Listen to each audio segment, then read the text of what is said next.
प्यारे विद्यार्थियों, आप सभी को मेरा नमस्कार। मैं डॉक्टर नेमीचंद कुमावत, सहायक आचार्य हिंदी विषय, राजकीय महाविद्यालय की आपकी इस बीए पार्ट सेकेंड विषय हिंदी साहित्य के प्रथम प्रश्न पत्र की आज की इस ऑनलाइन कक्षा में मैं आप सभी का हार्दिक अभिनंदन और स्वागत करता हूं। प्यारे विद्यार्थियों, पिछली प्राय सभी ऑनलाइन कक्षाओं में मैंने महर्षि दयानंद सरस्वती विश्वविद्यालय द्वारा निर्धारित पाठ्यक्रम और आपकी मुख्य परीक्षा के प्रश्न पत्र की अंक योजना पर विस्तार से चर्चा की है। अब ये पाठ्यक्रम और अंक योजना आपको याद हो गया होगा। अब जो पिछली जो ऑनलाइन कक्षाएं हुई थी आपके इस प्रथम प्रश्न पत्र की, जिसमें 12 अंकों का एक प्रश्न हमने रीतिकाल के इतिहास से संबंधित, जिसमें रीतिकाल की परिस्थितियाँ, रीतिकाल का नामकरण, रीतिकाल के प्रमुख कवि, रीतिसिद्ध, रीतिबद्ध और रीतिमुक्त काव्यधारा के प्रमुख कवि और रचनाएं और रीतिकालीन काव्य की प्रमुख प्रवृत्तियों पर विस्तार से चर्चा की है। जो 12 अंकों का एक प्रश्न आपका आएगा उसे अच्छी तरह से तैयार कर लें। 12 में से 12 अंक आपके आने चाहिए, इस तरह से आप तैयारी करें।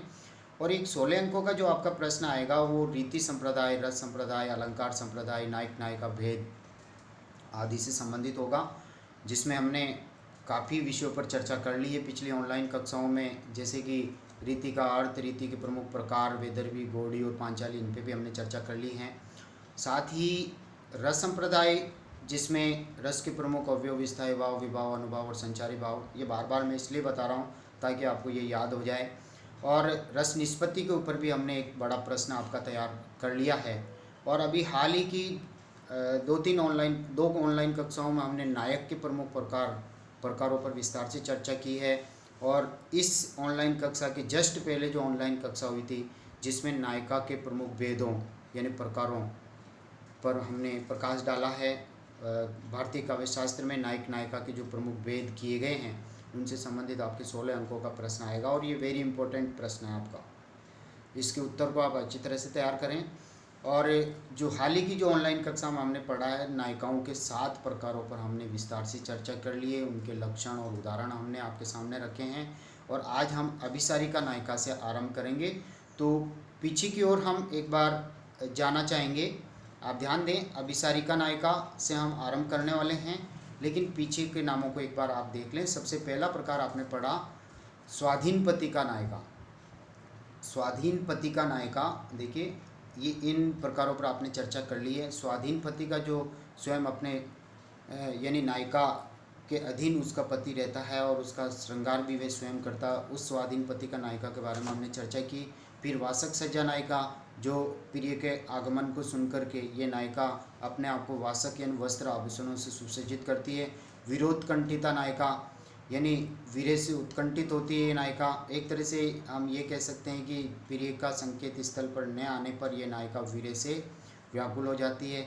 और चौथी खंडिता नायिका, वह नायिका जिसका पति पर पुरुष स्त्री के साथ में रात भर रमण करके लौटता है, तो रति क्रीड़ा के चिन्ह उसके चेहरे पर लक्षित करके ये नायिका खंडित होती है, दुखी होती है। और कलहांतरिता नायिका वो होती है कि जो नायिका स्वयं अपने प्रिय को प्रेरणे की प्रार्थना करते हुए भी ये नायिका पहले उसका अपमान करती है, उसका निरादर करती है और फिर एक तरह से पश्चातापग्रस्त रहती है और उसको मनाने में लज्जा का अनुभव करती है। और फिर होती है छठी नायिका विप्रलब्धा, जिस नायिका का प्रियतम पहले उससे विवाह करता है, उसके साथ में संबंध स्थापित करता है और उसके बाद में व्यवसाय आदि के लिए वो विदेश गमन कर जाता है और ये नायिका पीछे से वियोग वेदना से व्याकुल रहती है। और इसी तरह से पोषित पति का नायिका, पहले पोषण करके, यानी ये भी इसका पोषित पति का नायिका वो नायिका है जिसका प्रियतम पहले उसके साथ विवाह करके उसका भरण पोषण करता है और वो भी विदेश गमन चला जाता है और ये नायिका पीछे से वियोग वेदना से व्याकुल रहती है। और विप्रलब्धा नायिका वो है कि उसका प्रियतम नियत समय पर नहीं लौटने के कारण, संकेत स्थल पर नहीं आने के कारण अपने आप को ये लज्जित महसूस करती है। और अंतिम जो 8वां प्रकार है उसकी ओर हम बढ़ रहे हैं। अब अभिसारिका नायिका, देखिए यह नायिका कामातुर होकर, यानी काम भावना से आतुर होकर स्वयं संकेत स्थल पर प्रिय मिलन हेतु जाती है या प्रिय को वहाँ बुलाती है, अथवा दूती को प्रियतम के पास अभिसार का संदेश भेजने वाली अभिसारिका नायिका कहलाती है।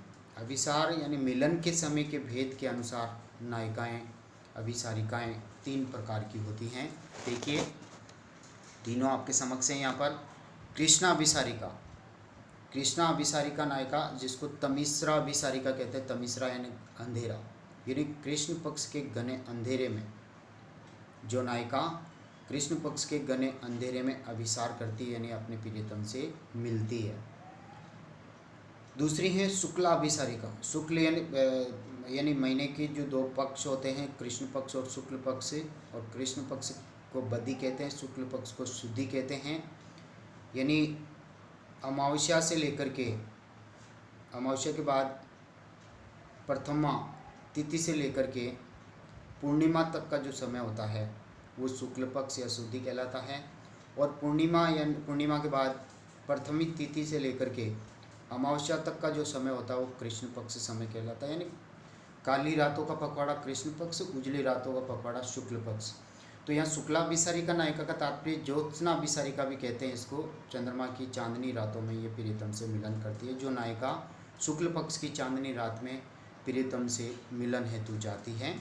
और फिर है दिवा अभिसारिका नायिका। दिवा का यानी दिवस, दिन में जो नायिका मिलती है, जो नायिका दिन के उजाले में ही अभिसार करती है, यानी प्रियतम से मिलती है। अब अभिसारिका नायिका का सामान्य लक्षण यहाँ आपके समक्ष हैं।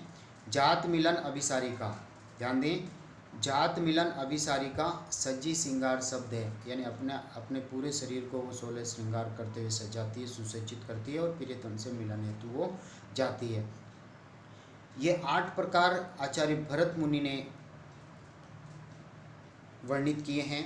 और एक 9वां प्रकार भी आचार्य भानुदत्त ने अपनी रसमंजरी में इन 8 वेदों का अतिरिक्त ये माना है। परवतस्य पतिका, देखिए आचार्य भानुदत्त ने अपनी रसमंजरी कृति में भरत मुनि के उपयुक्त 8 वेदों के अतिरिक्त एक और भेद माना है, जिसका पति कुछ ही क्षणों के बाद प्रवास में जाने वाला है। इस चिंता से नायिका उदास हो जाती है, उसे परवतस्य पतिका कहते हैं। इस संदर्भ में पद्माकर जी का उक्त लक्षण द्रष्टव्य हैं। देखिए, चलन रह प्रदेश को, चलन चह प्रदेश को, जातीय को जब कंतियन स्वामी, जातीय जिस पत्नी का प्रीतम जब चलने की तैयारी करता है प्रदेश में जाने की, ताई प्रवस्थित्य प्रेयसी कहत सुकवि मतिमंद।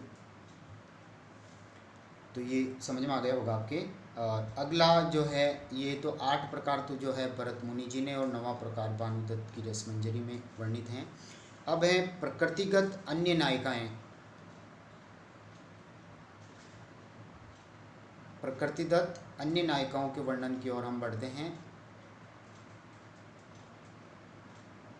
मतिराम कवि, देव कवि, केशवदास, पद्माकर, कृपाराम आदि आचार्यों ने अपने अपने दृष्टिकोणों से स्वभाव या प्रकृति के अनुसार 3 नायिकाएं और प्रतिपादित की हैं। इनमें से 3 भेद जो सर्वमान्य रहे हैं वे इस प्रकार हैं। रूपगर्विता नायिका, प्रेम रूपगर्विता यानी अपने रूप पर, सुंदरता पर गर्व करती है। प्रेम गर्विता जो प्रेम में मग्न होती है। अन्य संभोग दुखिता, जो उसके प्रियतम अन्य पराई स्त्री के साथ संभोग करता है तो वो दुखी हो जाती है। और अन्य संभोग दुखिता का मतिराम ने उक्त लक्षण दिया है यथा। देखिए, निज पति के रति चिन्ह, यानी अपने पति के रति चिन्ह जो लखे और तिये दे के, यानी दूसरी पराई स्त्री के शरीर के जो चिन्ह हैं, सौंदर्य प्रसाधन सामग्री के चिन्ह, जब वह रति क्रिया उसका पति करने जाता है और उसके चिन्ह उसके ललाट आदि पर दिखाई देते हैं, तो अन्य सूरत दुखिता के हैं, अन्य सूरत दुखिता के करे पेच सोने हैं, और फिर वो दुख से खंडित हो जाती है, उसे दुखिता नायिका कहते हैं। और इनके अतिरिक्त नायिका के जातिगत भेद भी किए गए हैं। जैसे जायसी के पद्मावत में भी हमने ये प्रकार मिलते हैं।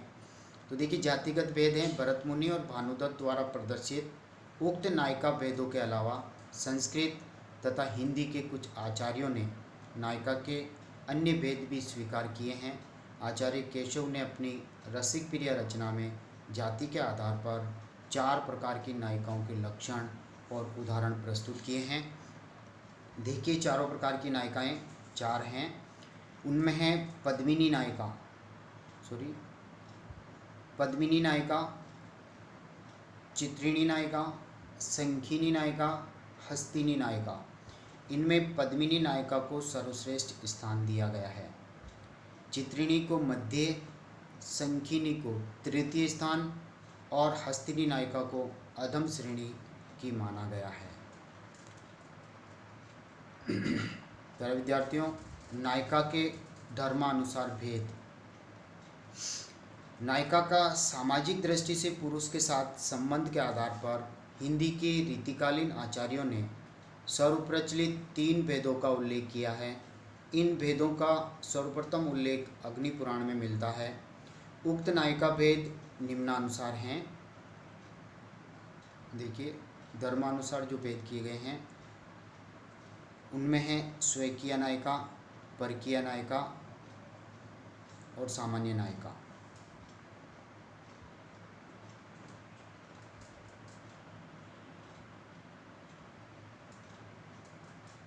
एक बार देखिए वापस, स्वेकीय नायिका की ओर हम आगे बढ़ते हैं। सामाजिक विधि विधानों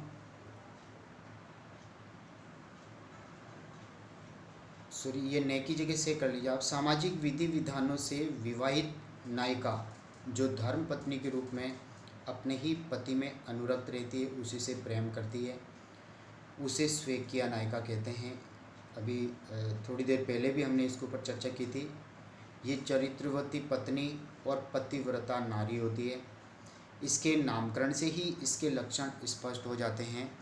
देखिए, आचार्य केशवदास जी द्वारा इस नायिका का उक्त लक्षण प्रस्तुत किया, उक्त लक्षण सामने आया है।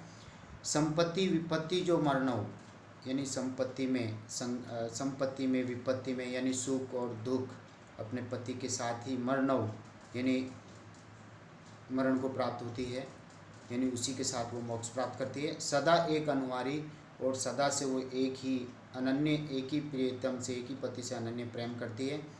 ताई स्वेकीय जानिए, मन वच कर्म विचारी, यानी मन से, वचन से और कर्म से उसी को ही स्वेकीय नायिका जान लेना चाहिए, मान लेना चाहिए। ये नायिका पतिव्रता के रूप में सर्वश्रेष्ठ गुणों से मंडित होती है।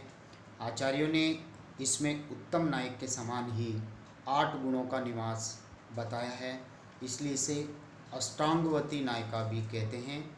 स्वेकीय के पुणे मुग्धा, मध्या और प्रौढ़ा यानी प्रगल्भा, ये 3 और भेद किए गए हैं। अब हम आगे बढ़ते हैं। परकीय नायिका। परकीय दूसरे पुरुष की पत्नी होती है, अर्थात किसी पुरुष द्वारा विवाहिता या अविवाहिता स्त्री जब अपने स्वामी के अतिरिक्त किसी दूसरे पुरुष से प्रेम करती है तो वह परकीय नायिका कहलाती है। वस्तुतः पर पुरुष से अप्रकट यानी गुप्त रूप से अनुराग रखने वाली परकीय नायिका भी 2 प्रकार की होती है। पर परिणीता यानी दूसरे की विवाहिता स्त्री तथा कन्यका यानी अविवाहिता स्त्री, अविवाहिता कन्या या लड़की। इस कोटि की नायिका में प्रेम वेदनामय और सच्चा तथा निखरा हुआ होता है। श्री कृष्ण से अनुराग रखने वाली गोपियाँ परकीय नायिकाएं मानी गई हैं। भवानी विलास में परकीय नायिका का उक्त लक्षण द्रष्टव्य हैं। सुख थोरो, दुख अति, परकीय प्रीति, यानी उसे सुख थोड़ा मिलता है, दुख अधिक मिलता है, उसे परकीय नायिका का प्रेम कहते हैं। परकीय नायिका के 6 भेद भी माने गए हैं। विदग्धा, लक्षिता, गुप्ता, कुल्टा, मुदिता और अनुशयाना।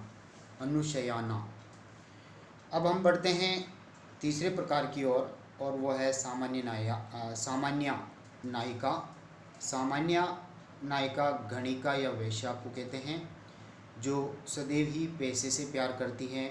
इस नायिका का लक्ष्य पर पुरुष से इस नायिका का लक्ष्य होता है पर पुरुष से अनुराग के बदले में अधिकाधिक धन प्राप्त करना होता है। आचार्य केशव ने इस भेद का वर्णन संक्षेप में किया है और इसे निकृष्ट कोटि की माना है और लक्षण नहीं दिए हैं। भाषा भूषण जो जसवंत सिंह जी के द्वारा लिखी हुई है रचना में इसका एक लक्षण सामने आता है और वह है सो सामान्य नायिका जहाँ के धन सो काम, यानी उसे सामान्य नायिका कहते हैं जिससे केवल धन से ही काम है, जो अनुराग के बदले धन प्राप्त करती रहती है। तो प्यारे विद्यार्थियों, आज की इस ऑनलाइन कक्षा को हम यहीं समाप्त करेंगे। अगली ऑनलाइन कक्षा में हम नायिका के अवस्था अनुसार जो भेद किए गए हैं उन पर हम विस्तार से चर्चा करेंगे। तब तक के लिए जय हिंद, जय भारत।